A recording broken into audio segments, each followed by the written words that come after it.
अवधूत चिंतन श्री गुरुदेव दत्त. श्री स्वामी समर्थ. तुम्हा सगळ्यांचं ध्यास स्वामीचा ह्या आपल्या चॅनलवर मनापासून खूप खूप स्वागत आहे. आजचा दिवस तुम्हा सगळ्यांना खूप चांगला जाऊ ही स्वामीचरणी प्रार्थना करते आणि आजच्या व्हिडिओला सुरुवात करते. आजच्या व्हिडिओमध्ये अतिशय सुंदर आणि प्रभावशाली सेवा आहे. प्रत्येक घरात ही सेवा नक्की केली पाहिजे. घरामध्ये पैसा टिकत नाही, लक्ष्मी स्थिर राहत नाही, आपण कितीही कष्ट केले तरी त्याचं इच्छित फळ मिळत नाही. घरात पैसा आला की लगेच पैसा निघून जातो. माता लक्ष्मी जी आहे ती खूप चंचल आहे, त्यामुळे माता लक्ष्मीला स्थिर ठेवणं हे आपल्या हातात आहे. माता लक्ष्मीचा अपमान होऊ देऊ नका. आपल्या घरात पैसा येतो पण सतत आर्थिक अडचण येत राहते. सगळ्यांना वाटत असतं की माझ्या घरात माता लक्ष्मी माझ्या घरात सदैव राहो, माता लक्ष्मीची माझ्यावर सदैव कृपा असावी. पण माता लक्ष्मी घरात स्थिर राहत नाही. त्याची काय कारणे आहेत, काय चुका आहेत? सगळ्यात आधी येतो तो कर्जबाजारीपणा. आपण काय करतो, दुसऱ्याकडे सतत कंपॅरिझन करत असतो. दुसऱ्याकडे तमकी गाडी आहे तर त्याच्याशी स्पर्धा करण्यासाठी आपण कर्ज काढून गाडी हप्त्याने घेतो किंवा घर घेण्यासाठी कर्ज काढतो आणि परिणामी पैसा टिकत नाही. मग पैसा नसला की घरात सतत वाद होत असतात. मुलांचं शिक्षण, त्यांचं आजारपण, सगळ्याच गोष्टीला पैसा लागत असतो. मग पैसा पुरत नाही. त्यामुळे कर्ज काढताना थोडेसे लिमिटेशन ठेवावे.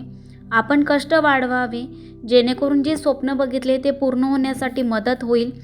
आता सध्या काय होत आहे ना, आपला पगार हा अकाउंटवर जमा होत असतो आणि आपण ती कॅश काढून घरात ठेवतो का? नाही, आपण सगळीकडे कॅशलेस व्यवहार करत असतो आणि अकाउंटवर पैसा असल्यामुळे आपण सगळीकडे फोनपे करत असतो, गुगल पे करत असतो. सध्या जे नवीन ऑनलाईन कॅशलेस व्यवहार करत असतो. आपल्या घरात पैसा हा नेहमी असावा. कधी वास्तुदोषामुळे पण घरात पैसा टिकत नाही. तर घरात पैसा टिकण्यासाठी काय सेवा करायची आहे ते आपण बघणारच आहोत. पण त्यापूर्वी तुम्ही चॅनलवर नवीन असाल तर चॅनलला सबस्क्राईब करायला अजिबात विसरू नका आणि बेल आयकॉन दाबायला सुद्धा विसरू नका, म्हणजे नवीन व्हिडिओ येत राहतील. चला तर मग व्हिडिओला लगेच सुरुवात करूया. तर सेवा कशी करायची? तुमचा जितका पगार आहे ना, तो पगार देवासमोर ठेवायचा आहे. त्याच्यावर हळदी कुंकू लावायचं आणि त्यांच्यासमोर बसून श्री सूक्तमचे पठण करणे अत्यंत प्रभावशाली मानले जाते. घराच्या देवीचा विसर पडू देऊ नका. वर्षातून किंवा एकदा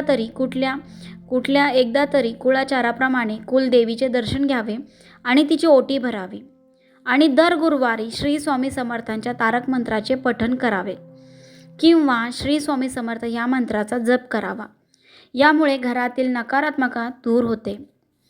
विष्णू सहस्त्रनाम सुद्धा करावे. जिथे भगवान विष्णूची पूजा होते तिथे माता लक्ष्मी स्वतःहून वास करते. दर गुरुवारी विष्णू सहस्त्रनाम वाचणे किंवा ऐकणे खूप शुभ असते. तसेच कुबेर मंत्रसुद्धा म्हणणं गरजेचं आहे. उत्तर दिशेला तोंड करून ओम यक्षाय कुबेराय वैश्राव धनधन्याधिपदय धनधान्य समृद्धे मे देही दापय स्वाहा या मंत्राचा जप केल्याने उत्पन्नाचे नवीन स्रोत निर्माण होतात. नंतर तुम्हाला कनकधारा स्त्रोत सुद्धा म्हणायचा आहे. आदि शंकराचार्यांनी रचलेले हे स्त्रोत माता लक्ष्मी प्राप्तीसाठी अत्यंत प्रभावी मानले जाते. दर शुक्रवारी याचे पठण केल्याने पैशाची चणचण दूर होण्यास मदत होते. तसेच शनिवारी पिंपळाची पूजा करणे गरजेचे आहे. शनिवारी सूर्यास्तानंतर पिंपळाच्या झाडापाशी मोहरीच्या तेलाचा दिवा लावावा. असे मानले जाते की शनिवारी पिंपळाच्या झाडावर माता लक्ष्मीचा वास असतो. ही सेवा केल्यानंतर माता लक्ष्मीचा वास तुमच्या घरात सदैव राहतो. ही सेवा केल्यानंतर तुम्ही बँकेत जाऊन म्हणजे ही सेवा तुम्हाला करायची आहे.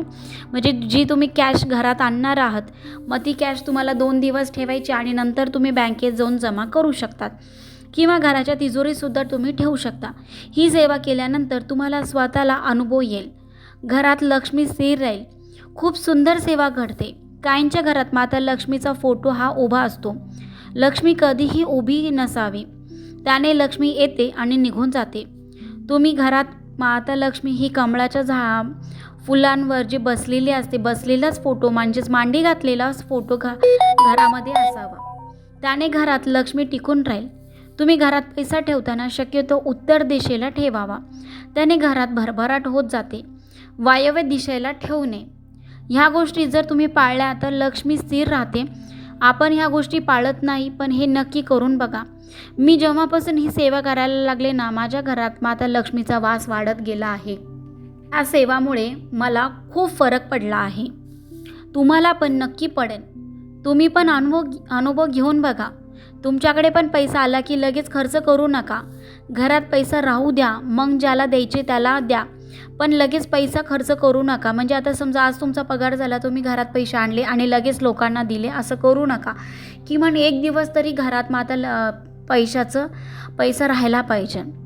तुम्ही तुमच्या पगारातून काही पैसे बाजूला काढून तुम्ही तुमच्या कुलदेवीच्या दर्शनाला जाता, तिथे तुम्ही दानपेटीत टाका किंवा तुम्ही स्वामींच्या मठातसुद्धा टाकू शकतात. तुम्ही सांसारिक जीवनात दानधर्म करत राहा. तो किती करत आहे हे मोजू नका. तुमच्या पगारातले पैसे सतत बचतीला टाका, ज्याने लक्ष्मी स्थिर राहील आणि अडचणीच्या काळात ते पैसे तुम्हाला वापरता येतील. ही सेवा खरंच खूप प्रभावशाली आहे. ही नक्की करून बघा. तुम्ही तुमच्या पैशाचा जो पण गल्ला केला आहे तो तुम्ही तुमच्या तिजोरीमध्ये ठेवा. अशा प्रकारे साधी सोपी सुंदर अशी सेवा आहे. दर गुरुवारी नक्की करून बघा. खूप चांगले बदल घडून येतील. आर्थिक धनलाभ होतील. तुमची आर्थिक तंगी कमी होत जाईल. तुम्हाला पैशाची कमतरता भासणार नाही. ही सेवा नक्की करून बघा. तुम्हाला हा व्हिडिओ महत्त्वपूर्ण वाटला असेल तर चॅनलला सबस्क्राईब, लाईक आणि शेअर करायला अजिबात विसरू नका. चला तर मग व्हिडिओ इथे संपवूया. श्री स्वामी समर्थ.